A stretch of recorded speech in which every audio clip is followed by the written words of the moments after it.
Jom Carl, malamig ang Pasko. Carla, tinapat na si Kalingap Jomar. At yan po ang tatalakayan natin maya-maya lamang. Pero bago po ang lahat, kung bago ka pa lang sa aking munting YouTube channel, huwag ka nang mahiyang mag-subscribe, like, share, and comment. Huwag mo na rin kalimutang i-click ang notification bell nang sa ganon ay updated ka sa aking mga paparating na video. Mega love shoutout sa ating mga listeners, viewers, and subscribers saan mang sulok ng mundo, lalo na po sa ating mga kababayang OFW. Kamusta po kayong mga kalingap?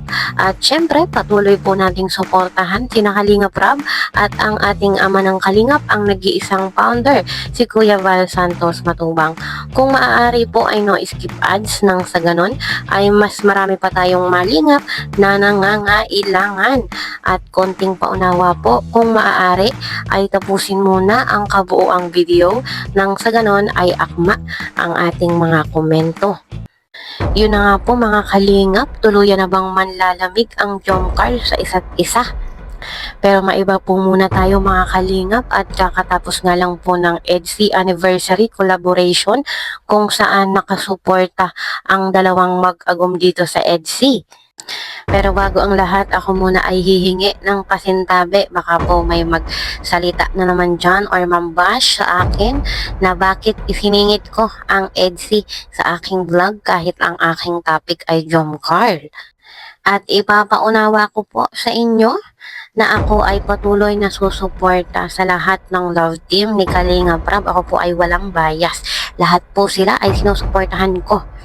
At yun na nga po mga kalingap, at tapos na ang EDC Anniversary Collaboration at doon nga po ay kitang-kita naman natin kung napanood po ninyo ay naandun ang Jomcar sa EDC. Yun nga po yung celebrate nila yung collaboration na yun ay naandun ang Jomcar. Ang ibig sabihin lang nun ay maganda ang kanilang samahan, kumbaga support each other. Minsan, ang nagpapasama lang naman ay yung mga supporters. Gusto nila ay EDC ka lang, Jomcar ka lang, wag ka dyan. 'Di ba? Kayo lang ang nagsisimula ng away, ng gulo. So, by the way, bahala kayo. Basta patuloy natin silang suportahan.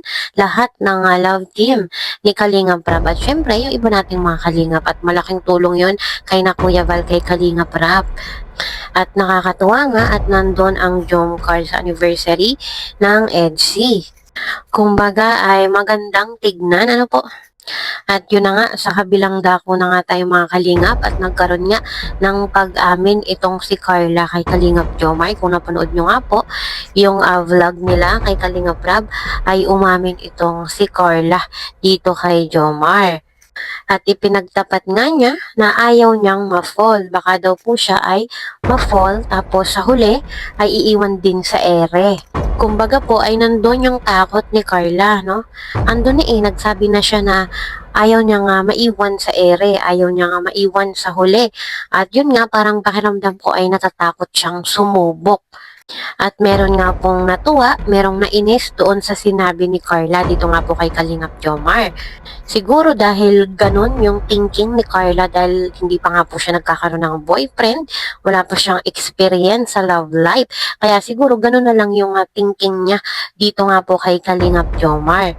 At kung iisipin din naman talaga natin ay napakatagal na nila as a love team. Hindi po tayo sure kung off-cam ay meron na bang aminan na nangyari. Bakit ganon yung pagkasabi nitong si Carla sa kanyang agum? At imposibleng hindi sila na-attach sa isa't isa, di ba po? Napakatagal na nila kung iisipin talaga natin. Imposibleng walang na-fall pa sa kanilang dalawa. At ang maganda rin naman dito kay Kalingap Jomar ay nagbigay siya ng assurance dito kay Carla.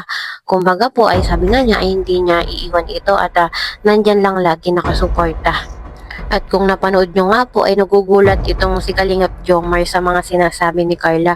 Kumbaga po siguro naninibago siya bakit ganon na lang yung mga sinasabi ni Carla na ayaw nga daw po niyang maiwan sa ere or natatakot siya na ma-fall. So para sa akin ang nakikita ko lang ay kulang pa.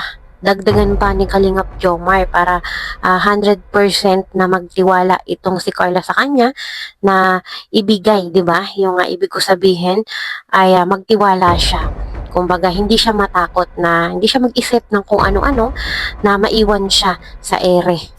Kahit alam naman nating lahat na syempre kahit off-cam, 'di ba, ay nag-uusap yung mga yan ng sila lang dalawa, lumalabas nga po ng sila lang dalawa, magdi-date ng sila lang dalawa, 'di ba? Kumbaga behind the camera or on and off ay ibigay ni Kalingap Jomar yung kanyang effort itodo pa para hindi mag-isip si Carla ng kung ano-ano or negative. So, yan po mga kalingap. Hanggang dito na lang muna ang aking update. See you in my next video. Bye!